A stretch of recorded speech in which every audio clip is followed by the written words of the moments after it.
Once upon a time, there was a man by the name of Li Xuan. Now, Li Xuan was born with great beauty. He was tall, dashing, he had money. This guy had it all. At the same time, he had a great fascination with the Tao, with cultivation, meditation, herbs, things like that. And he also found that through meditation, through herbs, he looked even better. He was able to stay young for so long. This just gave him so much inspiration to continue on his path. He came upon Lao Zi, the founder of Taoism. Lao Zi took him under his wing, saw that this guy had great potential, and for 40 years, he would go into the mountains, into caves, and meditate. Then he would come back to normal society, and he looked even better than ever. So 40 years in, when he's already an older man, but he looked very young, he had the opportunity to go to Huashan. Huashan is a mountain in China, but he's going to a deeper dimension of Huashan. That is where the immortals gather. He was invited, finally, after decades. He was invited to the immortal party. There were gods, and it wasn't just Taoists. There were Buddhists. There were all types of spiritual beings, dragons. They all were going to this party. The key, though, at this party, he was not able to take his mortal coil. He could not take his body with him. This party was souls only. Being very rich, having a servant, he told his servant, okay, here's the thing. I'm going to leave my body for 7 days, and I am going to Huashan, and maybe, just maybe, they will let me stay there. They will give me a godly status, and I will get to stay. This is the day I've been dreaming about. So if I do not return on the night of the 7th day, please burn my body. I no longer need it anymore. But be sure to wait until the night of the 7th day. Just in case. I'm pretty sure I'll be, but just in case. So he then lies down, his body leaves, the servant's sitting there like, oh, okay, well, he's alive, but his body is just there. It's not moving. Okay. So he goes about his days, and finally the 6th day comes. The servant's brother comes and tells him, our mother is really ill. I don't think she's gonna make it. I don't even know if she can really, make it much past tomorrow. You pack up some stuff and you gotta come. Okay, I'm gonna rush back. You come as soon as you can. So the brother goes home. This is the end of the 6th day. And he's thinking about it. He's like, oh, and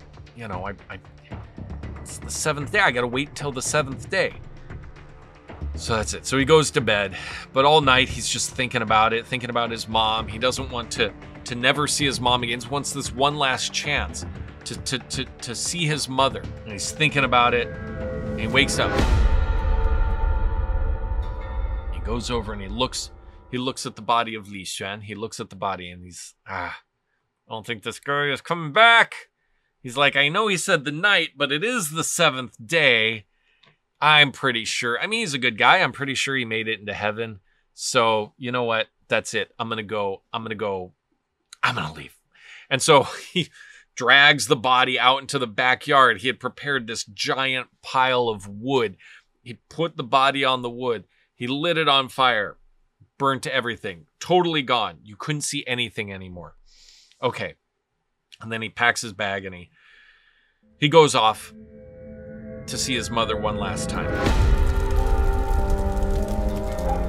Night of the 7th day, though, Li Xuan returns. He flies back. And he looks and he's, where's my body?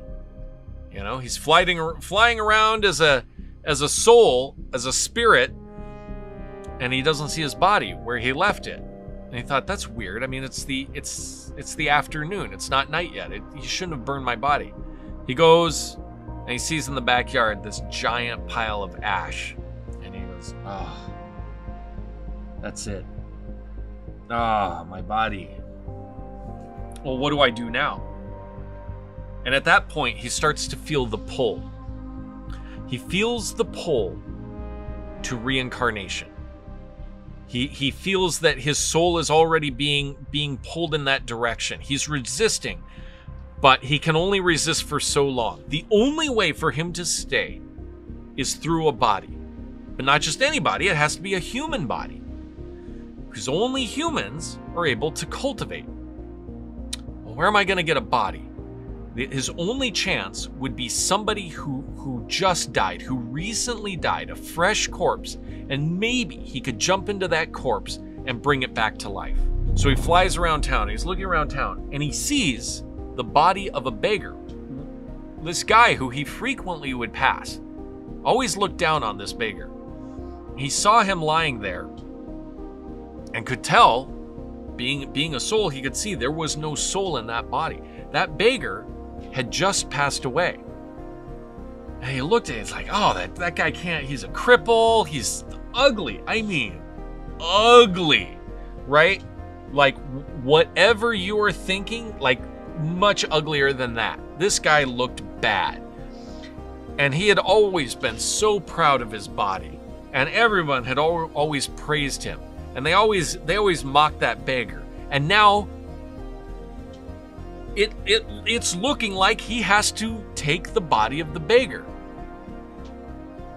So then as he's feeling the pull of reincarnation, seeing the body there, he thinks, if I go to reincarnation, who knows? Who knows where I'll end up? Will Lao Zi be able to find me? Will any Taoist master be able to find me? I mean, that's it. Who knows what I'll reincarnate into? Maybe I'll reincarnate into some big rock and I'll be stuck there for thousands of years. All right, that's it. I gotta see if I can bring this body back to life. So his soul jumps into the beggar's body, and then boom! The beggar comes to life, and he's like, ah, oh, okay. And then all of a sudden he's like, ah! Oh my gosh! This body is horrible! It doesn't feel good at all, and the stench! And he tries to get up to walk it off, but he has a lame leg. The beggar was a cripple, and he can't even he can't walk. He's crawling, leaning on walls. He's like, how can I cultivate like this? This is hard. Okay, well, whatever. I gotta keep going. And he's just kind of dragging himself around town. And then he sees Lao Zi walking by. And he's like, Lao Zi, it's me, it's Li Xuan, I had to switch bodies, it's me. Lao Zi looks at him and chuckles, and he's like, yeah, I can see that. I can totally see that. It's like, what happened? Well, I came back and they burned my body, and now I had to take on this beggar. Lao Zi said to him, it looks like you passed your final test. Your biggest attachment was that body of yours. You were so proud of it that now, after you have lost it, you still wanted to continue with cultivation, which actually means you have completed your cultivation. You've completed your cultivation. And then Lao Zi does this whole thing, and his body magically transforms into a body that is no longer limited by time or space. Now, the body looks the same, and he still has trouble walking in the mortal realm, but he can enter into the immortal realm. He can enter into different levels of heaven. But if he wants to be in the mortal realm, if he wants to continue, if he has anything he needs to do in the mortal realm, he has to use this body. And so Lao Zi gives him two presents.